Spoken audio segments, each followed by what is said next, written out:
संतों के भक्तों के विचारों से लाभ ले रहे थे। इसी कड़ी में मैं भी कुछ देर निवेदन करने का प्रयास कर रहा हूँ। कबीर का अर्थ क्या होता है? कबीर किसे कहते हैं? कबीर का मतलब होता है महान। सदगुरु कबीर का जैसा नाम था वैसा ही वे महान थे। तो कबीर की महानता किसमें है? कबीर की महानता निर्भयता में है। वास्तव में जो आदमी निर्भय होता है वही आदमी महान होता है। और निर्भय कौन होता है? निर्भय वही हो सकता है जो पक्षपात से रहित होता है। कबीर पक्षपात से रहित थे। वे किसी के पक्ष नहीं लिए। कबीर के न संप्रदाय थे, न पंथ थे, न शास्त्र थे। इसीलिए सदगुरु कबीर ने स्पष्ट रूप में कह सके, दुनिया में जितने भी महापुरुष हुए हैं उनमें कबीर एक ऐसे महापुरुष हुए हैं जो अपनी बातें स्पष्ट रूप से कह सके। हम लोग कबीर के अनुयायी हैं, कबीर के अनुयायी कहलाते हैं, लेकिन अपनी बातों को हम स्पष्ट रूप से रख नहीं पाते हैं, कह नहीं पाते हैं। क्यों? क्योंकि हमारे अंदर भय बना हुआ है। हम भयभीत हैं। आज देखिए ना, कितने कबीर पंथी लोग हैं, वो निर्भय कहाँ हो पा रहे हैं? कबीर के सिद्धांत के अनुसार चलने वाले लोग भी भय से ग्रसित हैं। निर्भय होते तो वे मंदिरों में, मस्जिदों में क्यों जाते? आखिर जड़ देवी देवताओं की उपासना क्यों करते? भूत प्रेत के चक्कर में क्यों पड़ते? मानते हैं हम कबीर को, लेकिन कबीर के विचारों के अनुसार जी नहीं पाते, इसीलिए निर्भय नहीं हो पाते।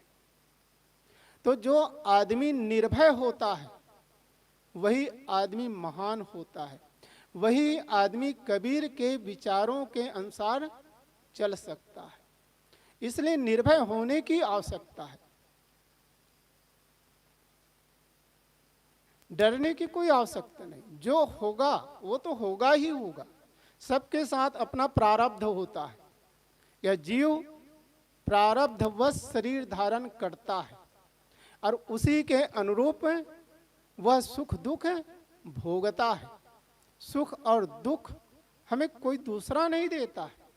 वास्तव में सुख और दुख के दाता हम स्वयं हैं, हमारा कर्म है।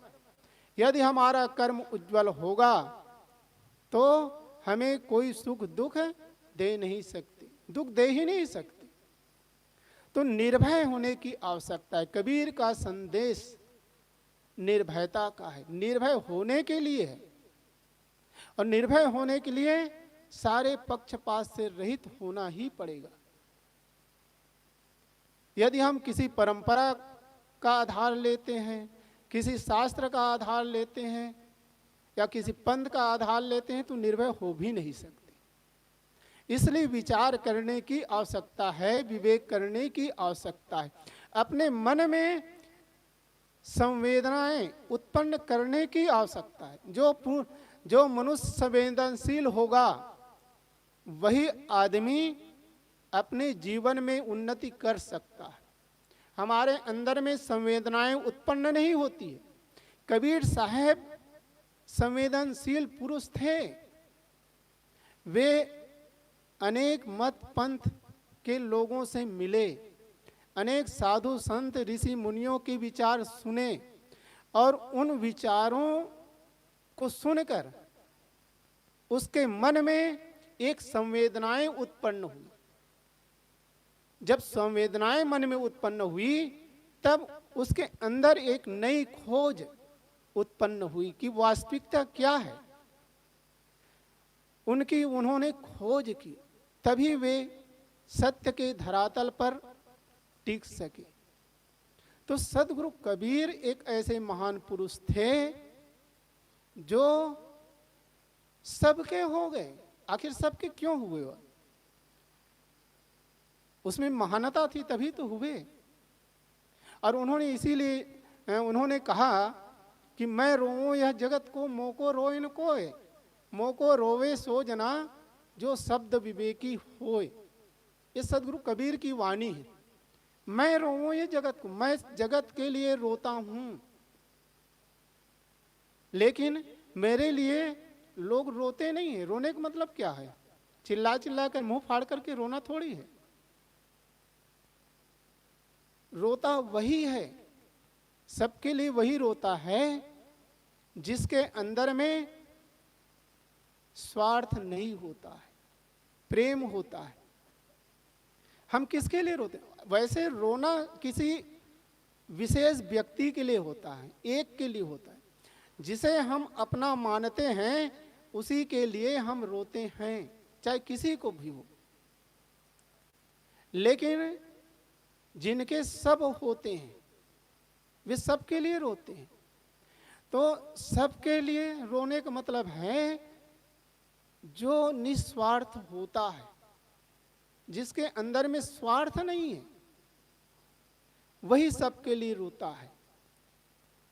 समता, मोह और समता, जिसके अंदर में मोह होता है वह आदमी किसी एक के लिए रोता है। मोह, राग, मोह से ही तो राग उत्पन्न होता है। तो वह किसी एक विशेष के लिए रोता है। लेकिन जो सबके लिए रोता है उसके अंदर में मोह नहीं होता है। वो मोह फिर समता में बदल जाता है। सदगुरु कबीर मानव मात्र के लिए रोते हैं। मानव मात्र क्या, प्राणी मात्र के दुख दर्द को देखकर उनके मन में पीड़ा थी, इसलिए वे मानव मात्र के दुख दर्द को दूर करने के लिए प्रयास किए।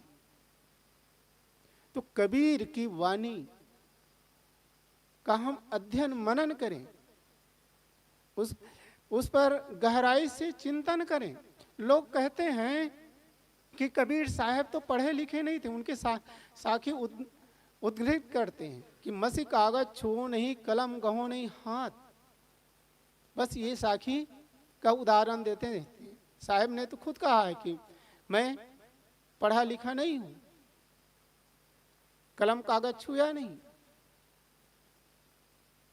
लेकिन कबीर साहब की मूल वाणी बीजक का यदि अध्ययन करें तो कबीर साहब इस स्कूली शिक्षा प्राप्त न किए हों, भले स्कूल में जाकर के पढ़े लिखे ना हो, लेकिन उनको अक्षर का बोध तो रहा होगा। यदि अक्षर का बोध ना होता तो वे शास्त्रों के उदाहरण ना दे पाते। उनकी वाणी बीजक को आप पढ़ करके देखिए। जो शास्त्रों को ना पढ़े हों, वेदों को ना पढ़े हों, उपनिषदों को ना पढ़े हों, वे कबीर की वाणी को समझ नहीं सकते या कबीर की वाणियों का सही सही अर्थ नहीं कर सकते। जो शास्त्रों को पढ़े हैं, वेदों को पढ़े हैं, उपनिषदों को पढ़े हैं, वही आदमी कबीर की वाणियों का सही अर्थ कर सकते हैं, लगा सकते हैं। इसलिए यह कहना कि कबीर पढ़े लिखे नहीं थे, यह कहना उचित नहीं है। बहुत से ऐसे लोग होते हैं जो स्कूल में जाकर के पढ़े नहीं होते हैं, लेकिन किसी के द्वारा उन्हें अक्षर का बोध हो जाता है और अक्षर के बोध हो जाने पर वे स्वयं पढ़ने लगते हैं। समझने लगते हैं। तो कबीर साहब एक ऐसे महान पुरुष थे जो सारे चमत्कार अंधविश्वास को छिलके की तरह निकाल करके रख दिए। हम लोगों के पास एकदम साफ सुथरा जितनी भी भ्रांतियां थी उन सारी भ्रांतियों को निकाल करके सार शब्द को रख दिया। चंदन बास निवारहु तुझ कारण बन काटिया, जियत जीव जन मारहु मुए सबे निपातिया। ये सदगुरु कबीर कहते हैं, अरे चंदन, तुम तो चंदन हो। चंदन किसे कहते हैं? आप देखे होंगे या सुने होंगे, चंदन एक लकड़ी होती है। वहां पर आप जाएंगे तो दूर से उसकी सुगंधी फैलती रहती है। सदगुरु कबीर मनुष्य को चंदन की उपमा देते हैं कि तुम चंदन हो, तुम्हारे अंदर में वो सुगंधी हैं, लेकिन तुम उसको समझ नहीं पा रहे हो। सदगुरु ने कहा चंदन बास निवारू, हे चंदन, हे मनुष्य, बास का निवारण करो, वासनाओं का निवारण करो। जो कुछ भी ग्रहण कर चुके हो उसका निराकरण करो, त्याग करो। तुझ कारण बन काटिया, तुम्हारे कल्याण के लिए मैंने सारे भ्रांतियों के वन को, जंगल को काट करके रख दिया है। साफ सुथरा सिद्धांत हमें मिला है ना भाई। सिद्धांत का मतलब क्या होता है आखिर? आज हम सब पारक सिद्धांत के अनुयायी हैं। तो सिद्धांत किसे कहते हैं आखिर? सिद्धांत, सिद्ध, अंत, अंत में जो सिद्ध हो उसको क्या कहते हैं? सिद्धांत। निर्णय से बात सिद्ध हो वो सिद्धांत है। पारक का मतलब ही होता है परीक्षा दृष्टि। जब हमारे अंदर में परीक्षा दृष्टि होती है, परख की दृष्टि होती है, तब हमारे मन का भटकाव दूर होता है।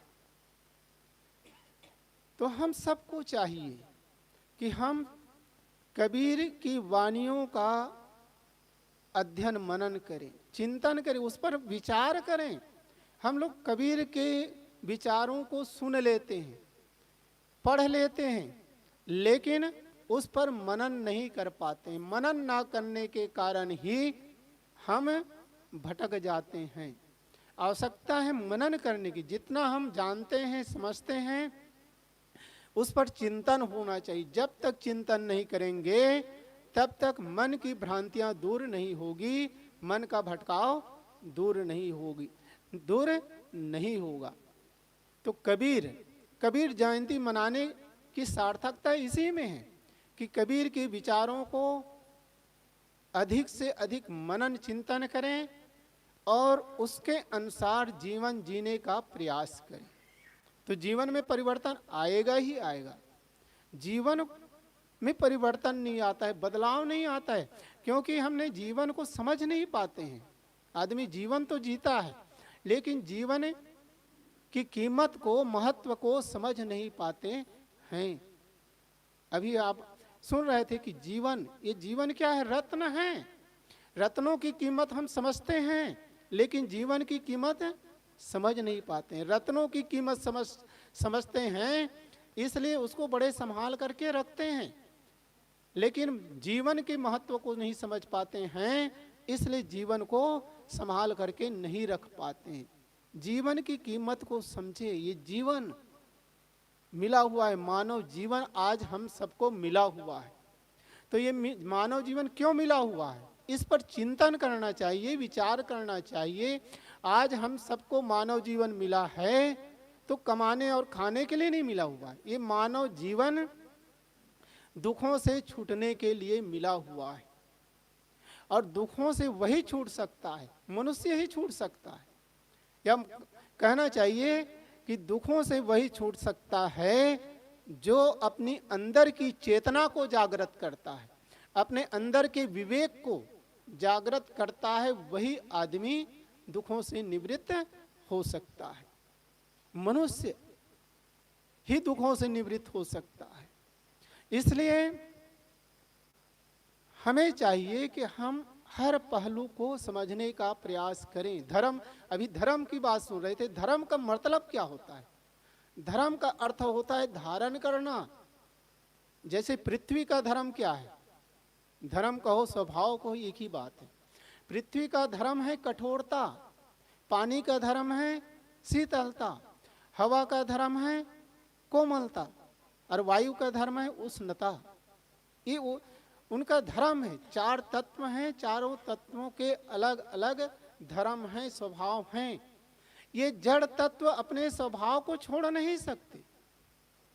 और हम लोग क्या हैं? चेतन है ना। मनुष्य का धर्म क्या है? मनुष्य की धर्म है विनम्रता, सरलता, कोमलता, शील। ये मनुष्य का धर्म है। और जो आदमी धर्म को धारण कर लेगा वह आदमी कभी दुखी नहीं हो सकता, उसका मन कभी उलझ नहीं सकता।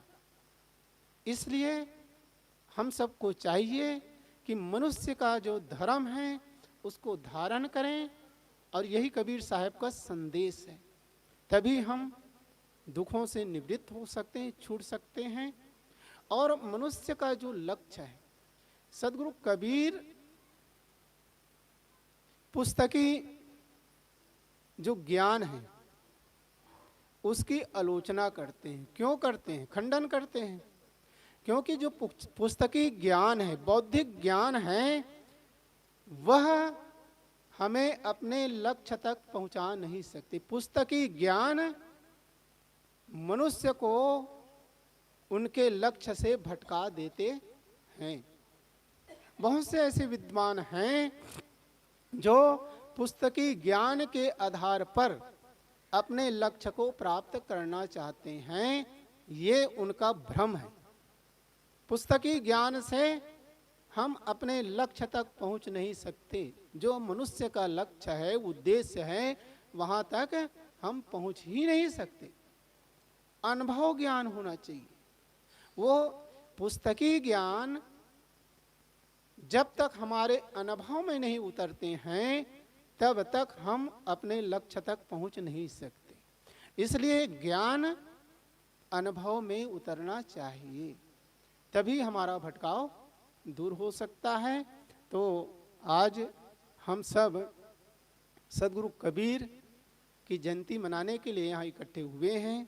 तो आज हम सब संकल्प लें कि कबीर की विचारों को, कबीर की वाणियों को अधिक से अधिक आत्मसात करेंगे और अपने जीवन को सुखमय बनाएंगे। इन्हीं संकल्प के साथ यदि चलेंगे तो निश्चित ही हमारा जीवन भी सुखद सुंदर बनेगा। बस इतना कहकर मैं अपनी बात यहीं पर विराम देता हूँ। बोलिए सदगुरु कबीर साहेब की। आप लोग कबीर जयंती मनाने के लिए बैठे हुए हैं, लेकिन कबीर साहब के नाम पर जय जय भी नहीं बोल पा रहे हैं। भूख लग गई होगी साहब। भूख लग गई है तो जलपान तो किए हैं। तो एक बार सबके सब जोर से जय जयकार की ध्वनि करेंगे। बोलिए सदगुरु कबीर साहेब की जय। संत समाज की